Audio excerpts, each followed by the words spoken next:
లైంగిక ఆరోపణలపై railway Koduru MLA Janasena నాయకుడు అరవ శ్రీధర్ స్పందించారు. ఫేక్ వీడియోలతో దుష్ప్రచారం చేస్తున్నారు అన్నారు. నన్నే 6 నెలలుగా వేధింపులకు గురి చేశారని అరవ శ్రీధర్ చెప్తూ ఉన్నారు. వేధింపులపై నా తల్లి పోలీసులకు ఫిర్యాదు చేసింది అన్నారు. నాపై ఆరోపణలకు కోర్టు ద్వారా సమాధానం చెప్తానన్నారు అరవ శ్రీధర్.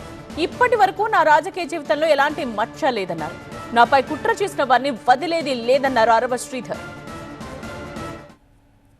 తప్పుడు ప్రచారం, అదేవిధంగా తప్పుడు ఫేక్ డీప్ వీడియోలు ప్రచారం చేస్తున్నారు.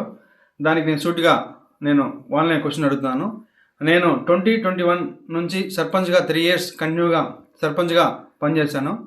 సర్పంచ్గా పనిచేసేటప్పుడు నా విలేజ్లో కావచ్చు, లేకపోతే పక్క పంచాయతీలు కావచ్చు, మండలంలో కావచ్చు, ఏ రోజైనా శ్రీధర్ ఇలాంటి తప్పులు చేస్తాడు, శ్రీధర్ పలానా తప్పులు చేస్తాడు, తప్పుడు వ్యక్తి అని నిరూపించండి.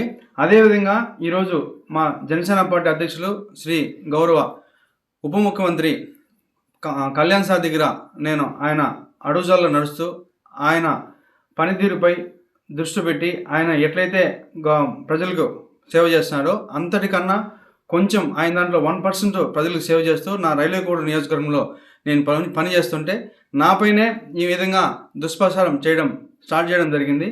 ఏదైతే నేను ఈ videos fake deep videos morning నుంచి ఫేక్ అని చెప్తున్నారో దానికి నేను సూటిగా మరొకసారి వాళ్ళని అడుగుతున్నాను.